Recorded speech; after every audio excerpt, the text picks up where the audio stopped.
ప్రతికూల లేదా అననుకూల లేదా వ్యతిరేక లేదా రుణాత్మక బదలాయింపు. ప్రతికూల బదలాయింపన్న, అననుకూల బదలాయింపన్న, వ్యతిరేక బదలాయింపన్న, రుణాత్మక బదలాయింపన్న, వీటన్నిటి అర్థము ఒకటే. ఇంతకుముందే మనం చెప్పుకున్నాం, పోలిక కలిగిన విషయాల మధ్య అనుకూల బదలాయింపు కానీ లేదా ప్రతికూల బదలాయింపు కానీ జరుగుతుంది.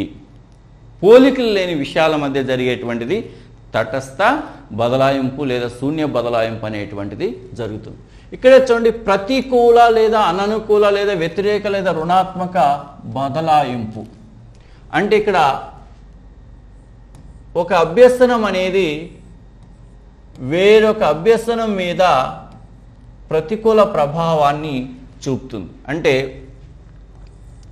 ఒక స్థితిలో జరిగిన అభ్యసనం వేరొక స్థితిలో జరిగే అభ్యసనము మీద ప్రతికూల ప్రభావం చూపడం. అంటే దీని అర్థం ఏంటి? ఆటంకపరచడం అని. ఆటంకపరచడము అని అంటే ఇబ్బంది పెట్టడం.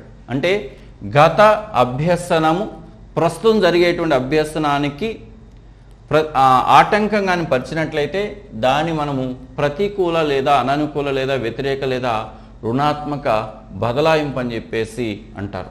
అంటే ఫ్రేమ్ ఎలా ఉంటుందంటే చూడమ్మా, గతంలో ఏ అనే కృత్యం నేర్చుకున్న విద్యార్థి ప్రస్తుతము బి అనే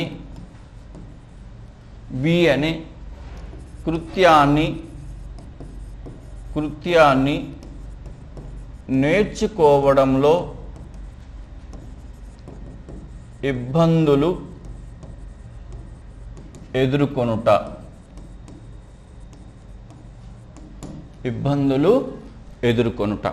ఈ ఫ్రేమ్లో ప్రశ్నలు అనేటువంటిది అడగడం అనేటువంటిది జరుగుతుంది.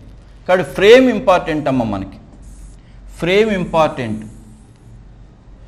ఈ రూపంలో కానీ ప్రశ్న వస్తే అది ప్రతికూల లేదా అననుకూల లేదా వ్యతిరేక బదలాయింపు అని చెప్పేసి అంటారు. గతంలో ఏ అనే కృత్యం నేర్చుకున్న విద్యార్థి ప్రస్తుతము బి అనే కృత్యాన్ని నేర్చుకోవడంలో ఇబ్బందులు ఎదుర్కొంటుంటే దాన్ని నెగటివ్ ట్రాన్స్ఫర్ ఆఫ్ లెర్నింగ్ అని చెప్పేసి అంటారు. చూడండి, ఫర్ ఎగ్జాంపుల్ ఒక ఎగ్జాంపుల్ చూడమ్మా. బియూటీని బట్ అని పలకడం తెలిసినటువంటి విద్యార్థి, బియూటీని బట్ అని పలకడం తెలుసుకున్న విద్యార్థి పియూటీని పుట్ అని కాక పట్ అని పలకడంలో ఇమిడి ఉన్న అభ్యసన బదలాయింపు ఏంటంటే ప్రతికూల బదలాయింపు. మరి బియూటీని బట్ అన్నటువంటి విద్యార్థి అదే విషయాన్ని బదలాయించుకోవడం వల్ల పియూటీని పుట్ అని కాకుండా పట్ అని పలికాడు. ఎక్కువగా ఇంగ్లీష్ పదాల మీదే అడుగుతూ ఉంటాడు. గతంలో ఇలా పలికాడు, ఇలా ప్రస్తుతం ఇలా పలకాల్సింది ఇలా పలుకుతున్నాడు అని. చూడండి, బియూటీ బట్ అని అలవాటు అయిపోయింది ఆయనకి. ఇప్పుడు పియూటీని చూడగానే పుట్ అని కాకుండా ఏమని పలికాడు? పట్. దీన్నే మనం ఏమంటాము? అలవాట్లో పొరపాటు అంటాము. ఈ అలవాట్లో పొరపాటు అనేటువంటి సామెత దేనికి సంబంధించిందంటే ప్రతికూల బదలాయింపుకు సంబంధించింది. ఇక్కడ నష్టం కలుగుతుంది. దీన్ని అలవాట్లో పొరపాటు అని చెప్పేసి అంటాం. ఇంతకుముందు మనము ధనాత్మక బదలాయింపుకు సంబంధించి వచ్చేసి కలిసి వచ్చే కాలం వస్తే నడిచొస్తే కొడుకు ఎదురవుతాడు అని చెప్పేసి అక్కడ ఉపయోగకరాన్ని గురించి మాట్లాడాం, ఇక్కడ నష్టాన్ని గురించి మాట్లాడుతున్నాం. బియూటీని బట్టని పలికినటువంటి విద్యార్థి పియూటీని పుట్టని కాకుండా పట్టని పలకడం అంటే గత అభ్యసనము ప్రస్తుత అభ్యసనానికి ఇబ్బంది కలుగు చేస్తుంది. ఇంకా ఇలా మనము ఎన్నైనా కూడా తెలుసుకోవచ్చు. ఫస్ట్లో మనం చూసినట్లుగా చూడండి,